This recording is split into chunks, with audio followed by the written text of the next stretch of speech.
Tim, Tim, can you hear me? There we go. Just had to push a couple more buttons. Oh, hey, Tim, thank you so much for coming on, man. My mom's on here too, but she's just using her photo. Hi, Oh Tim. How man, are you? it's great. I'm happy to at least halfway meet you, Mama Rose. It's an honor. Thank Rush, you. jeez. I Yeah. keep thinking about you as this Rose in my mind. So it's so funny. I think Brandon Rush and Mama Rose. I don't know why that's in Oh, my head. hey, Tim, I absolutely love it. Tim, thank you so much for coming on today, man. I really appreciate you. I know you have a busy schedule, so I appreciate you even coming on. It's a pleasure and an honor. Absolutely. Tim, so welcome to the Buckle Up We're recording. Welcome to the Buckle Up Podcast universe with Brandon Rush, me, and my mom, Mama Rush, who's using her photo today.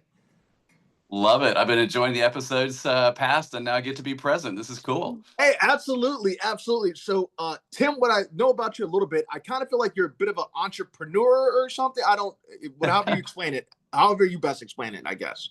You know what? It's a great angle to take. It is how my brain has always worked, and I grew up in an unair conditioned trailer in South Texas, of all places, Holy smokes! with horses and the horses and snakes and cattle and the whole nine yards. And from a young age, we didn't have a pot to piss in, and it Yeah, was always a challenge. Like, all right, what am I going to do about that? And the first thing I did when I got a driver's license was figured out that manure was good for gardens, put an ad in the paper, Oh. and was just trying to make gas money for my little old truck, and literally sold horse shit until it was all gone. The supply. Tim. Now, so that's kind of crazy. So going to the manure. So you're from Texas. Yeah. You, as you grew in a place that didn't have. I don't even know how you managed without air conditioning back then in Texas. Thank goodness I was the youngest of three. So Okay. by the time I was about seven, we stepped up to the modular house that had some air conditioning. So I was so young, I didn't remember too much other than my brother would pour ice water on his pillow at night and turn the fan on. Holy smokes. So Tim, you said that basically from the age of I guess 15, 16, when you could drive, you realized that you could make money using manure Yeah. how did you even I mean, even the thought process of that, what made you think to I guess from the horses on your where you guys were at? Yeah, I overheard adults talking about it. My dad would spread manure to help fields kind of like grow a little bit, and then I overheard some ladies talking about gardening, and oh my gosh, if we could just find some great fertilizer and compost, and I'm like, man, we got piles of this. Yeah. What we have is land and manure. Man, I spent $20, put an ad in the paper, and shoveled manure for a summer, and till it was all gone. And Holy smokes. but I'd had a job since I was 12. There's two bowling alleys in the United States that still exist to this day that literally use teenage boys as the machines. There's no equipment in the back, Mm. and so at the age of 12, I got a job at the old German bowling alley, and would go there on Wednesday nights after watching Kermit the Frog cartoons, and go be the machine in the back. And so that was first job at 12. So And you've been working since you were 12 years old. So you've yeah, literally like I mean you've been not your own boss, but you've developed a work ethic at such an early age. Does that come from just your upbringing with your parents, I would assume? Or is it just like innate in you? sure, it has to. There's nature and nurture. The nature in me is my brain has always thought about creative problem solving and entrepreneurship. And I got to see my dad go from us having zero money at all to being a world-renowned structural engineer. And he ultimately Mm. became very successful, but he had to pick himself up by the bootstraps to do it. In fact, I remember reading about Booker T. Washington in middle school. I did a research project on him, and he was kind of an inspiration. So Okay. just seeing my dad, he worked his tail off, built a barn for my mom from scratch. He was always busy, and I guess it was learned by example. And hey, I wanted to be able to do adventures and buy things and enjoy life. And by God, you better do it yourself. Nobody's gonna do it for Yeah. you. I know Just that's like right. you. Yeah. So learning what you're doing with the podcast and your career, it's like I love that synchronicity and energy and drive that you've got. Thank you so much, Tim. I appreciate that. It's interesting. I'm not going to touch on it for too long, but mom's dad was an engineer. Yeah, mechanical engineering. Mechanical engineering. Oh, very Mhm. cool. Yeah, Yeah. very similar. That's Yeah. impressive. Absolutely. So Tim, so you literally go from you're working at this bowling alley in the you're working at this bowling alley, your first job at 12, then to when you're 15, 16, you're taking manure and you have this business venture. I guess your first business venture of realizing that you can make this money off of doing manure. Where do you go from there? So you finish, I assume that did you play sports in high school too, or you just mainly just worked? Yeah, 3 sports in high school, 4-year letterman, all that good stuff. And uh, when I sold out of all the manure, had to get other jobs, so I became a whitewater rafting guide. And got to go cruise down rivers and just be like a host and kind of entertain people while keeping them safe and giving them an adventure. And did that through high school, and then Okay. went off to college.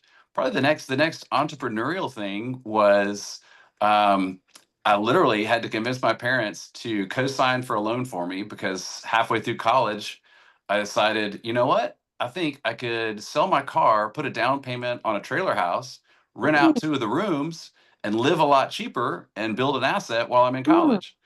Wow. And, Oh, and they looked at me like I had 3 heads. And I remember my mom going, there's no way you're going to pull this off, but all right, we'll do it. So I yeah. put all the numbers together for them and made it happen.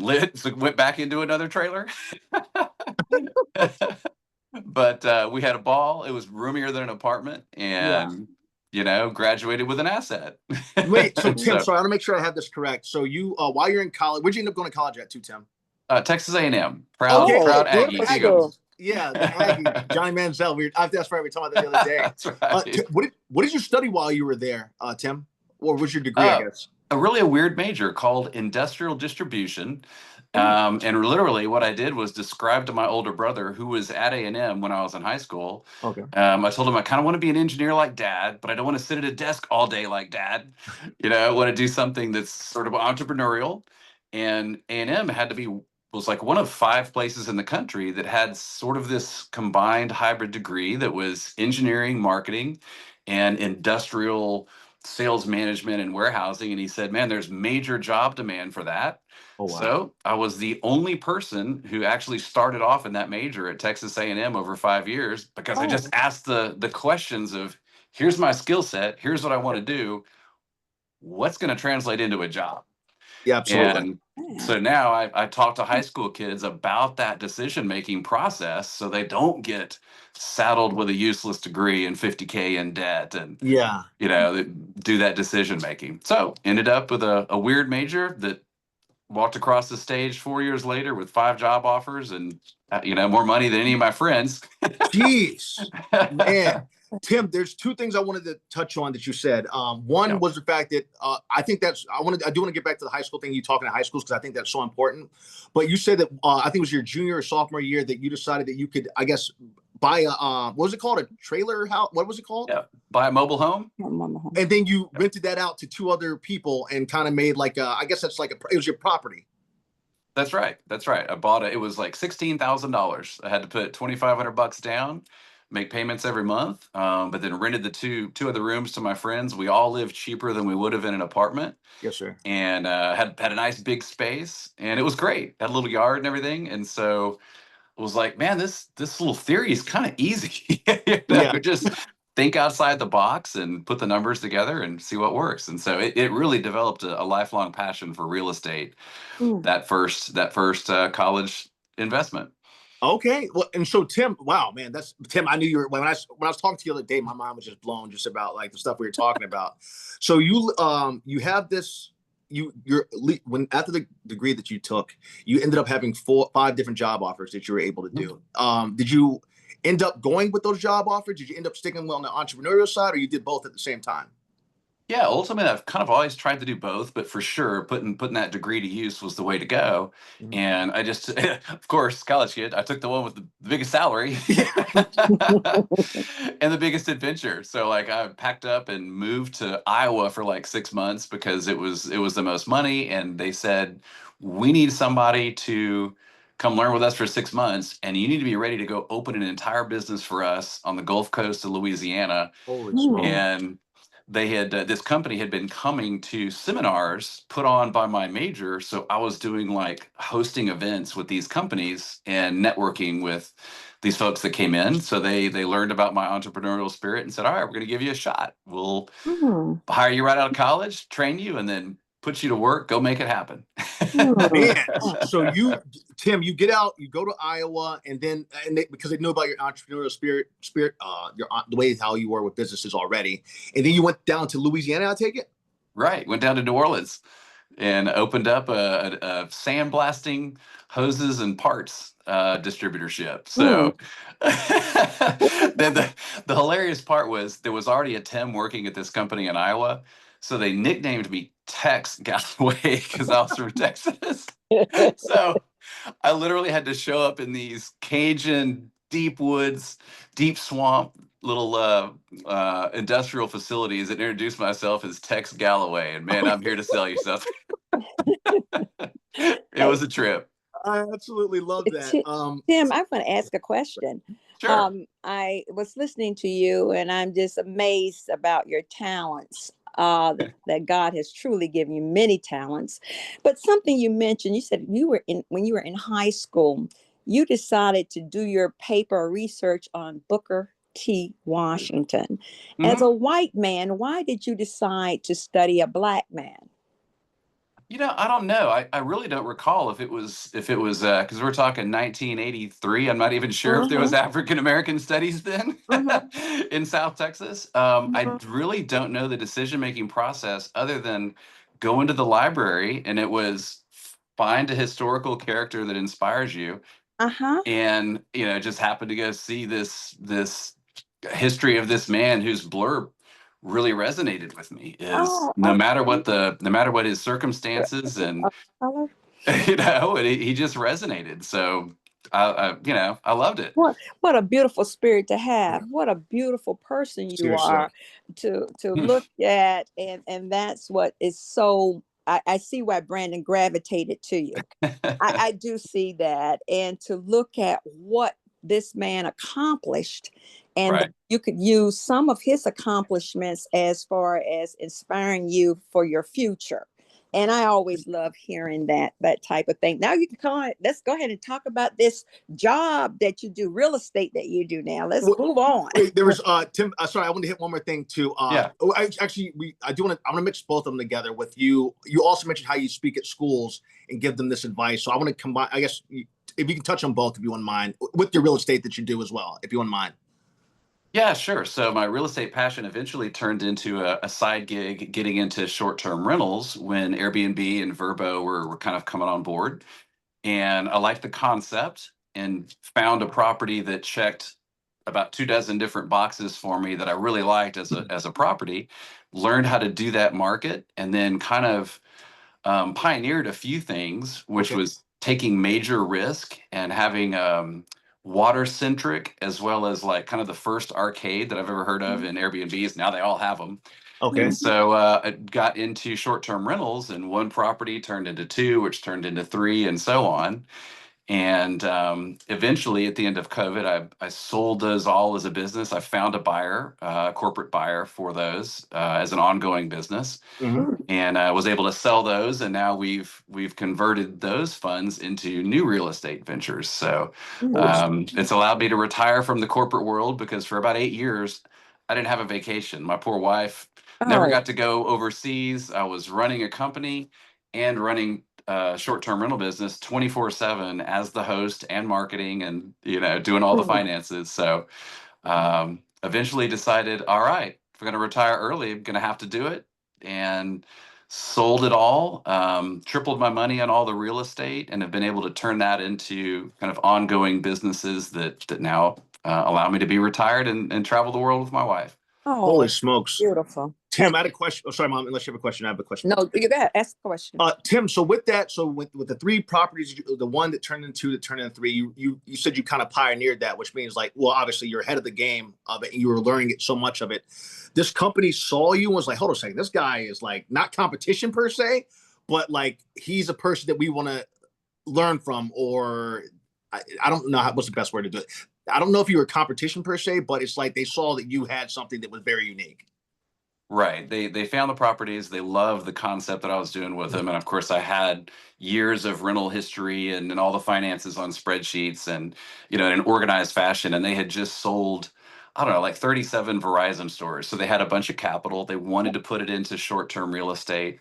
And they were specifically looking for properties that accommodated multiple families and were kind of like the creme de la creme of wherever they were. And so we had private waterfalls and just all kinds of really cool features such that they weren't just a cabin on the side of a mountain somewhere. They're really unique with all kinds of private stuff going on.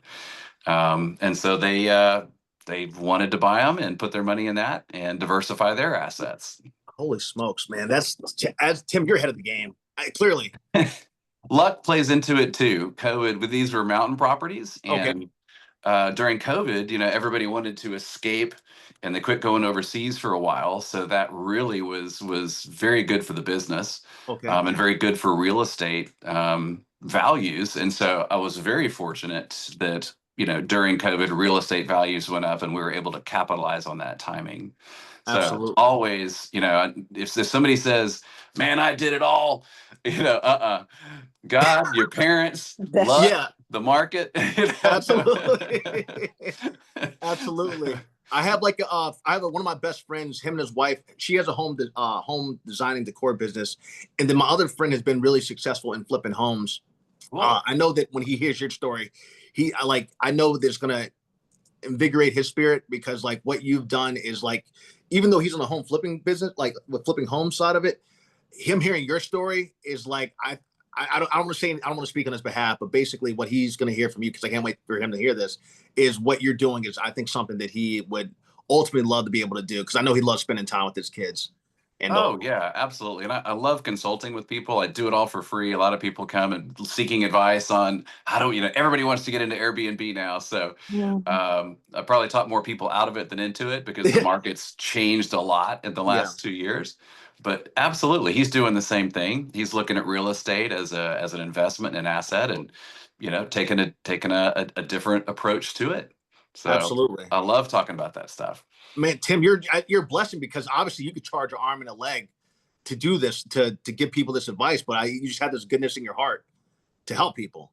It's fun to share, when you're passionate about something. It's just like you, with no doubt you have mentored people into acting, and social media management and all these things you're successful at. So absolutely, it's fun to give. Indeed. Mom, unless you have a question, I have another one for Tim. Okay. Yes, Tim, you do a lot of talking, consulting, and to young people. And we have a lot of young people trying to figure out what they want to do in life and how to go about doing certain things. And you have mentioned your career path. But when you're speaking to young people, when they have no direction, what do you tell them? Oh, wow.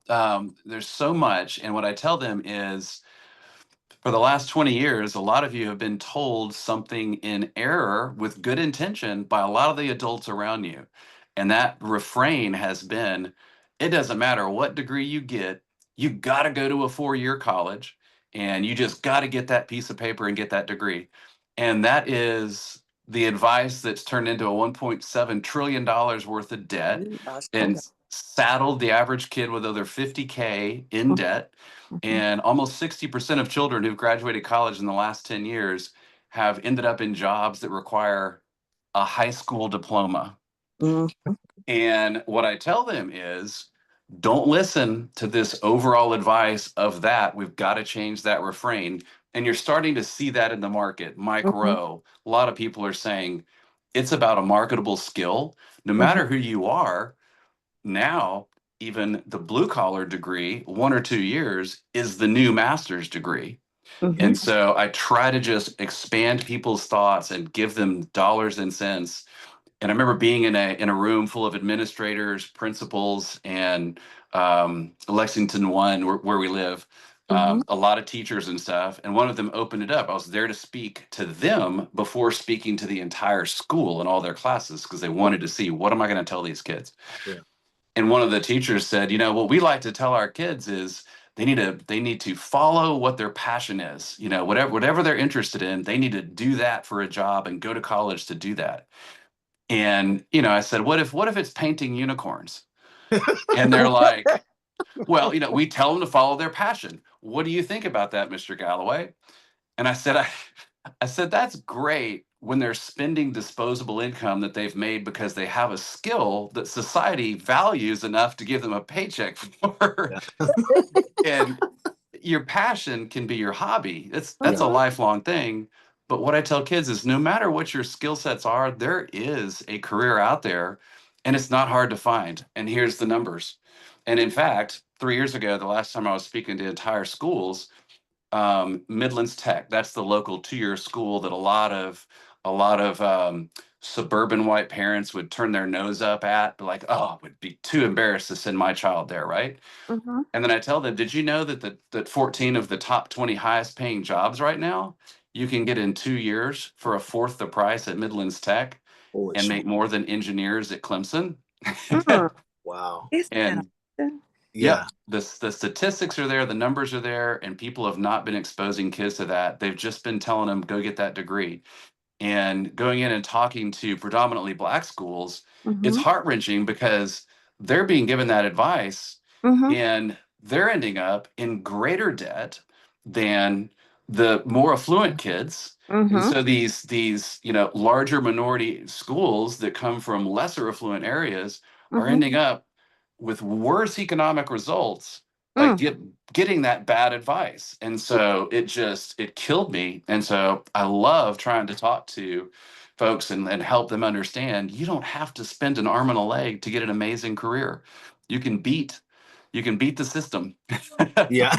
in half the time and a fourth the money in so many cases. And so it's being real with kids and giving them real dollars and cents and real advice and not being stuck in a 30 years ago mindset where absolutely you got to go to college and get a 4-year degree. It's great if you're getting a degree that society values enough to give you a paycheck for. Yeah. Kick butt, go do it. Absolutely. Absolutely. With that said, Tim, in the high schools, they're trying to take out things that used to educate kids, for instance, mechanical drawing, Right. construction, I guess, what is it, auto mechanics. They're trying to downsize those programs instead of putting more money into those programs, whereby students have an option of not going to college, being able to continue in that career path. And so I don't know how you change the educational system mindset. And that's something that needs to be considered based on what you've said here today. Absolutely. Institutional mindsets are hard to change. You think it's hard to steer an aircraft carrier on a dime, steering a bureaucracy is tough. But there's an amazing amount of stuff going on right now. For instance, in Lexington 1, where we live, the school has poured a ton of money into basically a 2-year VOTEC school that now high school kids are graduating with nursing assistant degrees. They're graduating with 15 to 30 hours of college credit. So you are seeing in a lot of these districts now, schools turning that tide because student loan debt has become such an issue. And so you'd be overjoyed to know that's happening, at least in South Carolina, in a lot of districts. They're putting in those practical ones. So right now, like for instance, our son, he's 16, he can bus over to the medical campus and get a jump start on a medical career while he's getting high school and college credit sophomore, junior, and senior year. And so there's a lot of kids now getting out of high school and they got a degree right away. They can go into a job making $15-20 an hour. So there's hope. It's happening. Have you spoken to Richland School District 1 or 2? Have you spoken with 1 or 2? I have. Okay, great. It's been a few years, and I'm just going to say that I met some superintendent level folks within Richland County's districts, but I wouldn't want to say anything negative about anybody. But I was saddened with the conversations there because for me it was a huge passion to think, oh my gosh, a lot of these kids. Richland has a higher proportion of African Americans. That's correct. And those kids are getting economically disadvantaged because a lot of them are getting pushed into degrees that are not useful to them. And when I brought this up at the superintendent level, maybe I'm the wrong messenger for it, but they were really taken aback and kind of made it sound like basically what the person told me was, it sounds like you're telling me that our kids can't be as successful as the kids in Lexington. And I went ghost white. I'm like, that's not at all what I'm saying. I'm saying that they more than anyone else deserve to have the knowledge, advice, and facts required to make these good decisions so that they don't have them and their families suffer negative economic consequences. And so it really came across to them like I was sort of talking down, and I just thought, well, maybe I'm the wrong messenger. I was just getting ready to say it's not the message. The message is clear. The messenger, they saw the messenger and not the message. And that's sad because what you're just pointing out, facts. Yeah. And I know when I decided to go to college, my daddy said, okay, what do you plan to major in? Well, it was not going to be just anything. I said, Daddy, I guess I'm going to do science, biology and chemistry. He said, right answer. Now, what do you want? What do you want to do with that degree after we've helped you pay for it? I said, well, I want to be a nurse. He said, no, wrong answer. He said, because you're smarter now at this point to be the doctor. And why should you take the mess off a doctor when you just have as much sense as that doctor? So I said, okay. I said, knowledge. So I said, Daddy, why don't I just sell medicines to physicians? He said, oh, that sounds like a great idea. So with that, my sister is a doctor. I could have been a doctor, but I sold medicines to doctors. But I knew both of my parents being educators. And my mother taught French and my daddy taught mechanical engineering. They always instilled, And so our parents taught us what to do. They kind of directed us as to if you want to make money, what do you want to do? But sometimes I think people fail to realize that technical or vocational systems are the way that people should go. If you have that skill set, go in that direction, as you mentioned earlier. And it's so good that you've spoken to Lexington and they got the message.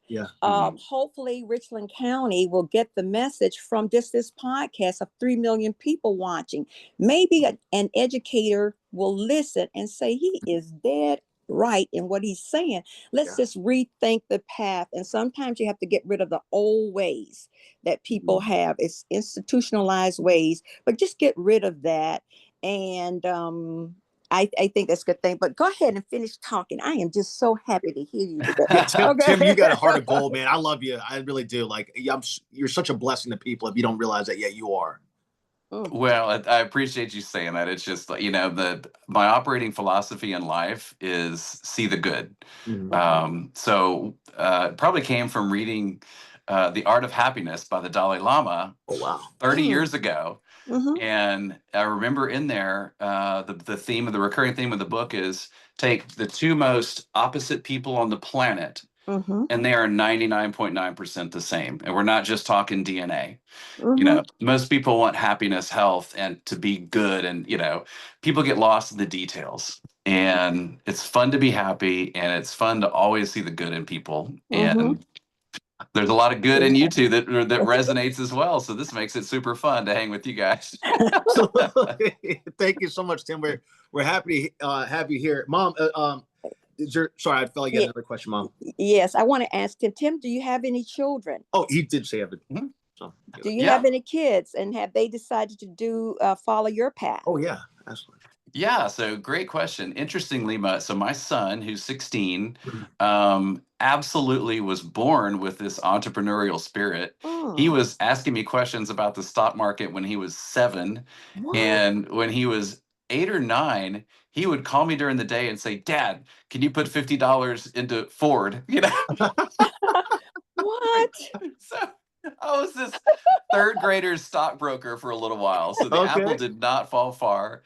And so my wife and I, we just celebrated our 11-year anniversary this week. Congratulations. Thank you. And our older son is actually graduating from med school Thursday of next week. So a week from today. Great. So yeah, the kids, we've got 3 kids. Congratulations, Dad. Oh, thank you. And Mommy. Thank you. Yep. And then so my son, was funny. It was ever since he was in kindergarten, he's wanted to be a doctor. And I've always been like, man, get me the heck out of school. I want to go have fun and make money. I could never be a doctor. Way too much school. And when he was kindergarten, his class teacher did a thing, what do y'all want to do? And she sent home the list, and the teacher's cracking up because I want to be it's all, I want to be a princess. I want to be a fireman. I want to be and Tripp not just wanted to be a doctor. He was specific because he'd overheard my wife and I talking about great medical careers with our oldest son and how dermatology is a very vaunted one because it's great income, low risk, it's a great medical career. So we come home and Tripp has put down on his little chart, I want to be a dirty modelist. He couldn't even say dermatology. Yeah. And he's still on that path. Amazing. So his specialty is dermatology. He's 16, but he wants his specialty to be either dermatology or anesthesiology. He's very, very quiet. So he's learned that if you're an anesthesiologist, your patients aren't talking very much. That's correct. That's correct. But the kid that's graduating from medical school right now, is that another son? A different son? It is another son. So it's my wife's son. So she brought 2 older kids, and I brought a 3-year-old to our relationship. Oh, that's great. And what is his specialty? Has he decided what he wants to specialize in? He has. He really has enjoyed internal medicine. Okay. He joined the Air Force to get medical school paid for. So again, he heard those debt conversations with us. So he's going to be elevating in rank to captain on Friday in his military ceremony. So he'll give them 6 years, and they'll decide if he gets to do internal medicine or aerospace. But he loves internal medicine and is letting Uncle Sam help pay for his medical school. Wow, you all have done an outstanding job. Many blessings. Many blessings. We got lucky with really easy, sweet kids too. Tim, did you say you had a daughter? Did I hear that correctly? I'm sorry. I know you have 2 sons. What does your daughter do? Our oldest daughter just graduated with a PhD in biochemistry. You don't stop. She's my water down. Yeah. I think your granddaddy and daddy are probably happy about what we've done with these kids. Seriously. So wow. she's but she loves to teach. She was teaching a lot, putting herself through the PhD, and so she's teaching high school chemistry. She just got married and is in St. Louis. So she's grown and gone and just happy as a clam. Oh man, y'all done a fabulous. Yeah, bravo, man, bravo. That's an outstanding job. We'd rather be lucky than good any day. We got lucky with our kids. Amen. I know that's right. Tim, you've been absolutely wonderful, Mom. I'm gonna make sure that Tim, I'm gonna need you to come back on too, if you wouldn't mind. Awesome. Anytime. The information you've had, the information that you've told us. Also, just I'll say it basically in a kind way. What you try to do to help out at Richland, it's unfortunate because I know why. It's ignorance that I believe that stepped in with them not letting you speak there, but you were trying to do something good. And had it been me doing that speech, it would have been a different story. They would have listened to it. But I know, because I hate to say it, but because of the, your tone or your skin tone, that's probably why they weren't listening. But I appreciate you for still having the heart to do that anyway, because there's always going to be those people in this world that are willing to either make that sacrifice or trying to help because we're all human at the end of the day. And we all bleed red, and you see that. And so I think I commend you for doing all that you have done. And I hope that someone from, Richland County, or even because we have 3.4 million people watching now, we jumped since the other day when I saw you. Yeah, it's amazing. Yeah. Congratulations on the success. That's awesome. Thank you, Tim. I hope someone out there in the world hears hey man, this man Tim here is on the ball about what he's talking about. And they'll definitely have calling questions for you for sure. And I can let you know. And so we'd love to have you back on. And I want to make sure that Tim, you had other business venture too, which we didn't talk about, but you've been successful, man. The bus Tim, business. that's what I wanted to see, the Yeah. other venture you have. Okay, yeah, go ahead. Because you said you have two. You've retired now. Did you pick up anything else to Oh, yeah. pursue? Oh, gotcha. Well, we just kind of shifted. I've seen a big shift in the short-term rental market. So we took a big gamble exploring a new aspect of it, which is to cater to the really high-end shoppers and therefore separate from the gold rush of people getting into Airbnbs and kind of doing the cheap corporate, cheap furniture, one roll of toilet paper, kind of thing. But no, that's it. I was able to retire from the corporate world. So that was Yeah. job number That's a 2 for beautiful a long thing. time. Mm-hmm. And now I'm a trail maintenance engineer. So I take a machete into the woods and keep waterfall trails up. And that's way more fun than being an Oh, wow. executive. Yeah, absolutely. Enjoying nature and Yeah. making it happen. This is so wonderful. I just love young, because I retired young. And I just love seeing this energy you have. Hey, people, if y'all thinking about leaving your job, the Lord has a way for you to do whatever you want to do. You just have to step out on faith sometimes in certain areas and say, let me Yeah. move on to something and enjoy this life that God has given us. Yeah. And so I see you are enjoying it. I see that nature picture behind you. Oh, On the absolutely. wall, nature. Yes, that was spring in Ireland a few years ago. Absolutely Oh. gorgeous. Oh, wow. That was actually photo of you guys there or being there. Yeah, absolutely. Oh, Yep. amazing. And Yep, you finally I got do. to travel. Yes, absolutely. So photography's become a new passion. So there's a creative outlet there. Oh, you took that picture. Yes, ma'am. Holy Oh, smokes. goodness. What talent. What talent. That's so beautiful. Well, I tell you, Brandon, I think I've asked all the questions, and I want to thank you so much, Tim, Yeah, for your Tim. time. I didn't get a chance to meet your wife, but Brandon showed me a quick video yesterday or someplace he put it out there of your beautiful home on the outside. I saw a swimming pool and everything, and Beautiful. the backdrop behind you, the back of Yeah. it. And I am so glad that you had him over. He had just a wonderful time at your home. Absolutely. We're lucky and happy and great to have him over. And I see the apple, your apple didn't fall far from its tree either. He's a great son, and I count it a blessing because he chose to be and go into acting. And my mother would act sometimes. My daddy said she should have been on stage. And anyway, but Brandon has that talent, and I'm so glad now that we're counting with 77 TV shows and movies, Yeah. Brandon, and that is so great. And I'm glad he has exposed me to so much. And I'm appreciative. Coming from South Carolina, he was born in Virginia, but we have two sons. But I tell you, he has exposed me to so much, especially out there in Hollywood. And now he's going to New York, and so I've had that joy, that pleasure of having him as a son. So I thank the Lord for him as well. Well, it's been a pleasure getting to talk to you. Maybe next time we'll have Mrs. Galloway on here and get to see you live and in person too. Absolutely, Tim. All right. Absolutely. Tim, thank you so much, man, for coming on. I appreciate you. Like the moment I spoke to him, I'm like, oh my gosh, Tim's on the ball and like on like an inspiring level. Yeah, I've been inspired today, just like I was inspired the other day. And your inspiration, like your family, your upbringing, you're an amazing human being. And his Wow. free Yes, ma'am. heart. He has a free heart. I see that. Okay. Well, y'all are kind to spend time with me. It's been a pleasure, and I'm happy to be back anytime. All right, that So sounds good, Brandon, Tim. what do we always give a get ready to clap, do? Tim. All right, clap, clap, clap, clap, clap. Tim, you've been wonderful, man. Thank you so much for coming on. And then I'll have this back to you probably within like 48 hours or so. Sounds awesome, guys. Have a wonderful Wednesday. You too, Tim. Thank you so Thank much, man. you for sharing. Bye-bye. Bye-bye.